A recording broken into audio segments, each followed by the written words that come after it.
A paz, meus irmãos e irmãs. Amém. Que alegria. Estivemos aí, fui muito abençoado. Está na conferência que já é a quinta ou sexta vez que nós participamos. Louvado seja Deus, vocês são muito pacientes. Mas hoje pela manhã da ceia, manhã em que celebramos o sacrifício de Cristo, naquela batalha espiritual tremenda que Jesus teve, ali no Getsemane, quando ele clama a Deus: Pai, se possível passa de mim este cálice, mas não se faça a tua vontade, mas a minha vontade, mas a tua. Não é que Jesus estava querendo fugir da cruz, ele estava no meio da batalha querendo deixar claro para todos nós, com a resposta do Pai, de que a cruz não podia ser de ninguém, era dele. Ele é que tinha que carregar. Nós vivemos numa realidade, todos nós seguidores de Cristo, de muitas lutas,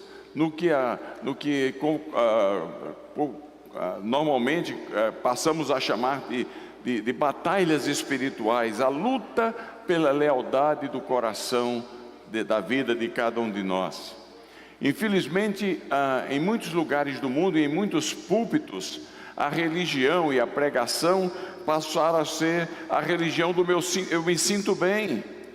Parece-me que a tendência de muitas igrejas cristãs no nosso dia é ter pregadores que só falam coisas que não afetam ninguém, que não ferem nenhum sentimento, não desafiam o crente a pensar nas implicações envolvidas no seguir a Cristo, não inspiram ninguém a lutar contra o pecado que tenazmente nos assedia, para sermos pessoas melhores, de acordo com os padrões divinos. É uma cultura da celebridade que é uma coisa terrível. Um dia eu estava vendo uma entrevista da Kreshner, aquela Gretchen, né? Na televisão, ela se dizendo evangélica. E então o indivíduo perguntou para ela: mas como é que você é uma evangélica e ainda faz filme pornográfico? Ela falou: meu pastor falou que não tem problema nenhum, que o que vale é o coração, não é o corpo. Um indivíduo estava lá se acabando de tanto fumar. Um indivíduo falou: mas você não é crente? Ele falou: meu coração é de Jesus, meu pulmão é da Souza Cruz. E esses dias atrás eu vi que foi criado uma associação lá em Mesquita, Duque de Caxias e Nova Iguaçu, chamado Associação dos Traficantes de Droga Evangélico. Tem alguma coisa errada, alguma coisa está complicada. A mensagem vinda de muitos púlpitos é sem sal, é sem luz, é organizada para se encaixar dentro das preferências da audiência, e não no que Deus exige de cada um de nós. É uma mensagem espiritualmente neutra, emocionalmente morta e intelectualmente dormente. Até mesmo as músicas que hoje se cantam por aí afora nas igrejas passam a ser centralizadas muito em nós mesmos. Por exemplo, o quente que todo mundo gosta de cantar é: eu sou amado por ti. É aquela coisa maravilhosa: oh, os teus braços me cercam, tu me farás prosperar, nenhum mal me atingirá, eu determino vitória. Tudo isso tem sentido, a Bíblia fala dessas coisas. Mas, meus queridos irmãos, ficando só nisto, o foco sendo só esse, acontece uma mudança de paradigma, de objetivos. Que mudança é essa? Tiram Deus do centro, tudo passa a ser eu, fica uma religião humanista, e a luta é tremenda, mas Deus não está mais no centro, porque colocamos o homem, o ser humano ali, e nos mantém despreparados para a batalha que temos que travar contra o nosso inimigo. E a segunda coisa que acontece nesse paradigma, quando a palavra pregada já não desafia a Deus toda a glória, que a gente mude de vida, o segundo paradigma que acontece é que a gente muda o foco e as igrejas locais passam a ser um clube religioso. E o Deus vira um empregado dos crentes, cuja obrigação é dar o que a gente quer. Eu peço isso, eu peço aquilo, como se Deus fosse um empregado de cada um de nós. Ele é o Deus Todo-Poderoso, Ele é o Senhor de todas as coisas, Ele faz o que Ele quer, Ele não tem obrigação nenhuma de fazer o que nós queremos. Ele consegue ver o que a gente não vê, Ele vê muito adiante das nossas vidas, o nosso horizonte é aqui, a gente está no resto do chão, Ele está em cima do aviãozão do Boeing lá, vendo longe, e Ele sabe o que é melhor para nós, no decorrer da vida. A igreja então, que adota essa prática sem graça, de tirar Deus do centro, ela entra num fracasso mais cedo ou mais tarde. Ela passa a transmitir uma mensagem de neutralidade espiritual, de uma vida sem perigos, de uma vida sem desafios e sem lutas. O problema é que não tem ninguém nesse auditório nessa manhã, nesse templo essa manhã, que possa dizer que a vida não tem seus desafios e suas lutas. Todos nós sabemos como é difícil viver. Todos nós sabemos que a coisa complica de aqui e acolá. A vida não é fácil, nunca foi. Jesus nunca nos prometeu uma vida sem dificuldade. Jesus prometeu uma vida com a paz que excede todo o entendimento. Jesus nos disse, mas preste atenção, vocês passarão por aflições. Quando a gente não é desafiado, a batalha da vida, que em última análise é espiritual, quando as coisas não somos desafiados e as provações chegam, e as provações se amontoam na porta das nossas vidas, a pessoa abandona a fé, ela fica desiludida, fica descrente, diz que Deus não existe, porque ela nunca foi ensinada sobre Deus no momento das dificuldades. Ela nunca foi ensinada sobre a dureza que é seguir a Cristo. Nunca tiveram a verdadeira fé. Estavam despreparadas para a luta da vida que Jesus nos garantiu que nós haveríamos de passar. Assim, meus irmãos e irmãs, nessa manhã de ceia, quando o mal atinge a gente, quando a gente fica inexplicavelmente enfermo, repentinamente enfermo, quando passamos por dias de profunda tentação, parece que tudo é tentação na nossa vida, está difícil. Quando nos sentimos oprimidos pelos pecados incontroláveis da carne, e ao invés de resistirmos em nome de Jesus e nos mantermos firmes, procuramos a ajuda muito boa muitas vezes, mas vamos imediatamente para lá dos psicólogos, dos psiquiatras, ou seguimos conselho de amigos, que nem crentes são muitas vezes. E não passa na mente de muitos de nós nem mesmo uma ideia de que talvez tais situações difíceis foram provisões divinas para a gente melhorar. Não tem, nem todo problema é negativo. Tem problema que traz glória, traz melhora na vida da gente quando ele passa. Irmãos e irmãs, a Bíblia nos deixa claro que viver é batalha. Viver não é sombra e água fresca, e viver com Cristo é uma batalha maior ainda, porque a gente nada contra a correnteza. Se você e eu cremos ou não nisto, isso não vem ao caso, porque não vai alterar o fato, a batalha existe. E o texto que eu quero chamar a sua atenção dos minutos que temos nesta manhã é um texto maravilhoso, porque foi escrito num momento de muita dificuldade, é o Salmo 56. Ele foi escrito por Davi, mas foi escrito por Davi quando ele teve que passar-se por louco. Ele estava sendo perseguido por Saul. Imagina, Davi, o escolhido de Deus, sendo perseguido por Saul, e ele tinha que escapar para algum canto. Ele saiu de Jerusalém, onde ele estava sendo perseguido, andou 60 quilômetros e chegou numa cidade filisteia chamada Gate, que tinha um rei que chamava Aquis. Se você quiser ler mais sobre isso, é 1 Samuel capítulo 21. E quando ele entrou lá, tinha lá o pessoal que sabia da fama dele e falou: Saul matou 1000, Davi 10.000. Ô rei, esse cara veio aqui nos espionar, nossa cidade está liquidada. E Davi, diz a Bíblia, que teve medo. O grande Davi passou por medo, como eu também tenho, como você tem ocasionalmente nas nossas vidas. E quando ele viu os soldados do rei Aquis, e o rei Aquis se aproximando dele, ele falou: minha única escapatória aqui é se eu fazer de conta que eu estou doido. E aí ele começou a arranhar as portas da cidade, e ele tinha barba, ele começou a soltar saliva intencional para cair naquela saliva. Não deve ter sido um quadro muito interessante. E o rei Aquis falou para os seus líderes: por que é que vocês me trouxeram para ver esse homem? Será que a gente já não tem doido demais aqui na nossa cidade? E foi assim que ele escapou naquela situação. E aí ele escreve o Salmo 56. É o salmo que nos ensina a resistir ao nosso verdadeiro inimigo. Todos nós temos as nossas lutas. E ele começa dizendo no Salmo 56, versículo 1, o seguinte: tem misericórdia de mim, ó Deus, porque o homem procura ferir-me e me oprime pelejando todo dia. A primeira lição é que, quando enfrentamos as lutas na nossa vida, a gente tem que ver e entender que existe um inimigo por trás do inimigo.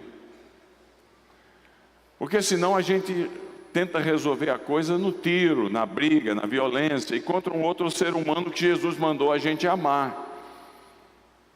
A gente, como crente, a gente tem que se lembrar sempre de que por trás do nosso inimigo aparente há o inimigo real, o Satanás, que quer ver a nossa queda e que luta o tempo todo com os anjos de Deus que nos cercam, diz a Bíblia, para tentar conquistar a lealdade do nosso coração.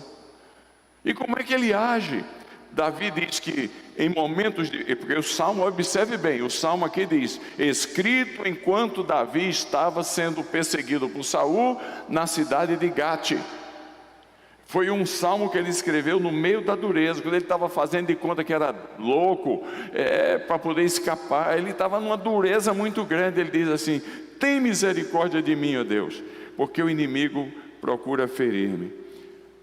Primeira verdade que a gente aprende é que nas durezas da nossa vida, Satanás tem como objetivo ferir a nossa alma, porque ele sabe que ferindo a nossa alma é muito difícil a gente encontrar cura deste trauma.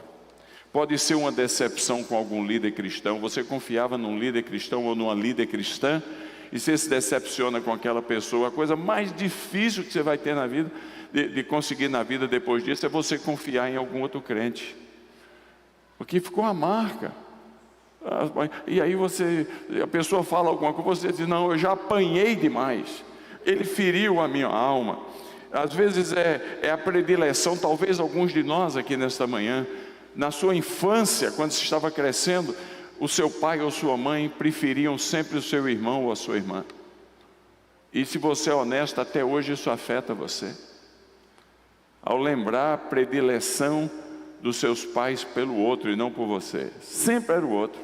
Ou você está aqui e está acontecendo isso na sua família. O inimigo procura ferir-me e ele vai trazer à sua memória essa situação o tempo todo para machucar você. Ou às vezes é a traição de um cônjuge. Você descobre que o seu marido ou a sua esposa traiu você. E aqueles votos de lealdade, de fidelidade um para o outro, foram por água abaixo.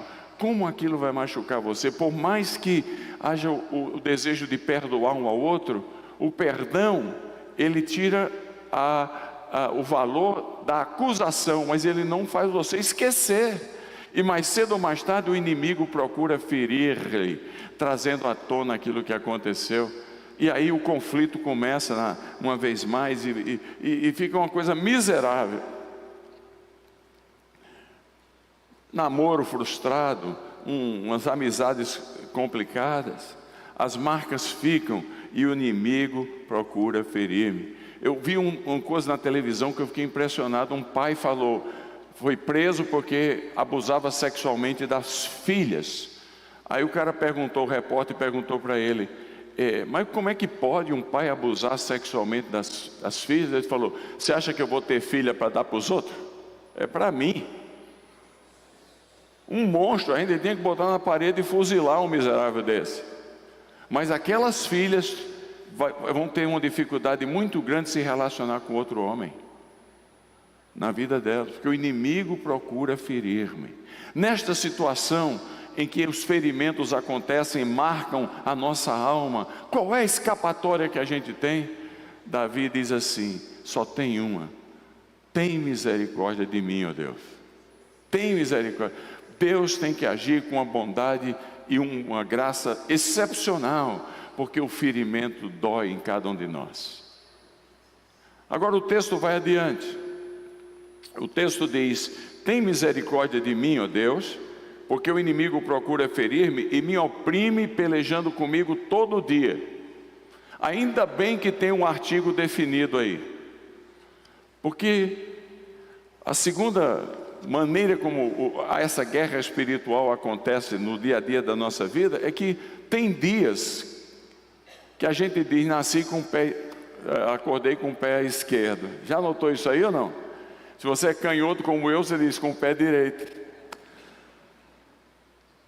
A gente passa por períodos tão tranquilos, parece que tudo vai indo bem, a gente se sente o campeão da vida, a gente vence pecados que nos assediam em outros momentos, tudo vai bem, se sente forte na fé, até um dia infeliz, que você amanhece dizendo: vai ser um dia maravilhoso, até você ver alguém que vai atrapalhar a sua vida.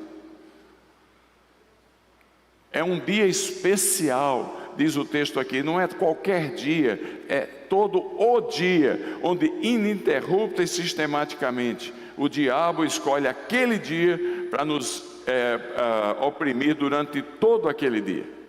Dia em que os pensamentos parecem mais sujos, as atitudes mais impuras, a irritação é a flor da pele, você fica nervoso com tudo, perde a paciência, tudo dá errado, parece que você está aí sufocado espiritualmente. Isso acontece com você ou só comigo?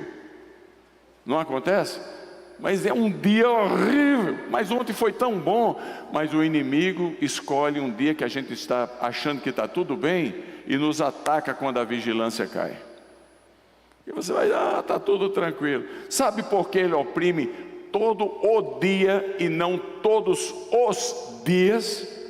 Porque se ele oprimisse todos os dias, eu ficaria em guarda o tempo todo. Então ele quer que a gente fique flácido, tranquilo, relaxe. E aí ele vem. Quando aquele dia, quando você está perdendo a paciência por qualquer coisa, quando os seus pensamentos estão imundos naquele dia, quando está difícil, os seus olhos só veem coisas impuras e você permite ver a segunda vez, quando essa opressão acontece num dia em particular, qual é a solução que a gente tem? Davi diz: tem misericórdia de mim, ó Deus. É só na graça de Deus para a gente caminhar, só na graça de Deus. O diabo age mais ou menos como o gato selvagem com o coelhinho no campo. Ele fica ali pronto para preso. O coelhinho vem lá comendo a graminha, tá? E ele lá nem se mexe. O coelho vai perdendo a noção da vigilância. O negócio dele é comer a graminha, etc. Vem aquele gato selvagem e dá aquela sua mordida. Tem misericórdia, Deus, tem misericórdia de mim. Agora, olha o versículo 5. Eu espero que esteja falando da sua realidade, o que estamos trazendo aqui.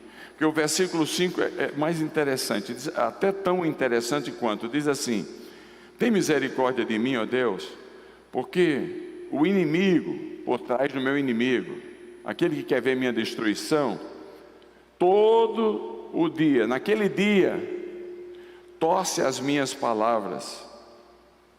Torce as minhas palavras. De onde surgem as religiões falsas? Não é do torcer das palavras de Deus? Mormonismo, espiritismo, tudo cita a Bíblia. Mas é tudo falso. A tentação de Jesus Não foi o diabo querendo torcer as palavras? Se tu és o Filho de Deus. A tentação de Eva não foi o diabo torcendo as palavras de Deus. Ele é mestre em torcer as palavras. Agora, se ele faz isso com a palavra de Deus e tentou falar com Jesus, imagine com você. Então, e comigo, ele transforma um diálogo sincero num problema. Por exemplo, você é casado e o relacionamento esfriou. Pode acontecer, não pode? Porque tudo que começa como um movimento tem tendência de virar um monumento. Então o começo é fogo puro, de repente vai caindo no lugar comum, aquela coisa, vai, aquela mesmice. Aí um dos dois, o marido ou a esposa chega a um pro outro e fala assim, no mais desejo mais sincero de resolver os problemas: ô bem, o nosso relacionamento esfriou tanto, vamos buscar uma solução? O diabo torce um desejo de comunicar para resolver o problema, para que o ouvido do outro escute assim: está querendo se ver livre de mim, hein? Está dizendo que eu sou frio? Aí você cozinhou aquela comidinha gostosa, e o outro lá vai comer e falou: bem, faltou sal. Foi apenas um comentário, me dá um sal. Mas no ouvido do outro ele torce a palavra. Está dizendo o quê? Que eu não sei cozinhar? Vá para a casa da sua mãe. O problema continuou. Ele torce as minhas palavras. Ou então, mais sutil ainda, ele transforma uma apreciação franca em um elogio soberbo. Você faz alguma coisa no trabalho, na igreja, e alguém diz para você: foi bom demais, você está de parabéns. No dia seguinte, depois de você ter deitado, posto a cabeça no travesseiro, aquele elogio já ultrapassou fronteira, você é indispensável. Você é o bom, ninguém mais aqui presta, se não for você, nada sobrevive. E aí você deixa de ser cooperador com Deus para ser competidor com Deus. O diabo torce as minhas palavras. Quando isso acontece, alguém já disse que para cada palavra que a gente diz que o outro entende errado, a gente tem que gastar 1000 palavras para consertar. Então eu tenho que passar o dia inteiro tentando consertar. Não acontece isso com você? O outro entendeu errado, porque há um barulho entre o momento que eu falo na ciência da comunicação e o que o outro escuta. E esse barulho que vai, a coisa distorcida, quando chega do outro lado, você nem quis dizer aquilo, mas e o esforço para tentar arrumar, e quase nunca dá certo. Vai quebrar os nossos relacionamentos. Quando isso acontece, o que é que o salmista diz aqui? Só tem uma escapatória: tem misericórdia de mim, ó Deus. O texto continua, nós vamos ter que abreviar aqui por causa da Santa Ceia. Mas o texto continua no versículo 6. Ele diz assim, preste atenção: ajuntam-se, escondem-se, espionam os meus passos, como aguardando a hora de me darem cabo da vida. O inimigo das nossas vidas, o inimigo por trás do inimigo, é mestre no serviço diabólico de informações. Nós temos o Serviço Nacional de Informações. Ele tem os seus demônios, que sabem muita coisa a nosso respeito. Não sabe tudo, graças a Deus, porque Deus nos protege, mas sabe muitas coisas. Ele computa as informações a nosso respeito e ele tem um objetivo muito claro. O objetivo muito claro do diabo em relação a nós, quando diz que ele espiona os meus passos, é levar a gente a ocultar o nosso erro. Porque ele sabe que se a gente não confessa e deixa, mais cedo ou mais tarde ele revela publicamente e a vergonha será muito melhor. 1 João capítulo 1, versículo 7 diz: se confessarmos os nossos pecados, ele é fiel e justo para o quê? Para nos... Então o diabo não, essa esfera, ele não penetra. Ele não se importa muito que não vista. Ele se importa com aquele outro texto: confessai uns aos outros os seus pecados para serem curados. Porque essa implica o relacionamento do dia a dia de todos nós. O perdão Deus nos dá, mas o ser curado nos relacionamentos, ele interfere. Ele faz de tudo para que a gente esconda o erro, para que mais cedo ou mais tarde ele revele o erro e a vergonha seja grande. Diante disto, o que temos a fazer? Tem misericórdia de mim, ó Deus, porque o inimigo procura ferir-me. Concluindo, como é que a gente enfrenta essa situação? Como é que a gente consegue vencer essa situação? O salmista, no caso Davi, que escreveu esse salmo, ele, fruto da sua própria experiência, ele diz o seguinte, no versículo 8, ele diz assim: Deus, contaste os meus passos quando eu sofri perseguições, recolheste as minhas lágrimas no teu odre.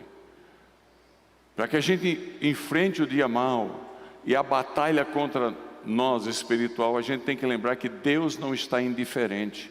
A gente pode pensar que Ele está distante, mas os olhos do Senhor estão sobre nós. Ele recolhe cada lágrima derramada no seu odre santo. Lembra do caso de libertação do povo de Deus? Quando Deus chamou Moisés, Ele disse assim: Moisés, é o seguinte, eu ouvi a oração do povo e desci para libertá-los. Quando Agar estava sozinha no meio do deserto, abandonada por Abraão com seu filho Ismael, o texto nos diz no livro de Gênesis que Deus disse para ele: Agar, eu vi a oração da criança. E não encontra-se a criança orando em canto nenhum. O que é que isso quer dizer? Quer dizer que o seu sofrimento, a sua dor, a sua agonia, aos olhos de Deus, já são oração suficiente. Ele não está insensível a você. Ele está recolhendo no odre dele cada uma das suas lágrimas.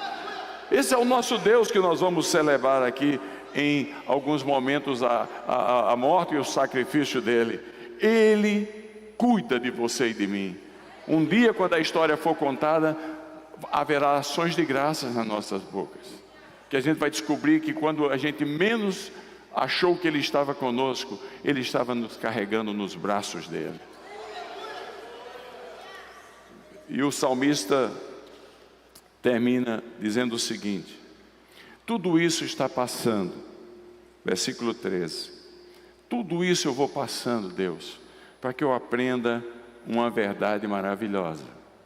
No versículo 13 ele diz assim: pois da morte me livraste a alma, se livraste da queda dos meus pés, para que eu ande na tua presença na luz da vida. O lugar da vitória é a presença de Deus. O segredo da vitória sobre Satanás, esse Batman morcegão que anda nas trevas querendo complicar a nossa vida, é andar na luz. Porque se andarmos na luz como Ele está na luz, o sangue de Jesus, seu Filho, nos purifica de todo pecado. Meus queridos irmãos e minhas irmãs, quando o Covid pegou firme lá em Bérgamo, morrendo gente, foram 40 mil mortos só na região de Bérgamo, Treviso e Verona, na Itália. Um pastorzinho simples, de uma congregação, tudo que é congregação é pequena, pegou Covid e foi internado. Olha que luta terrível, que problema terrível.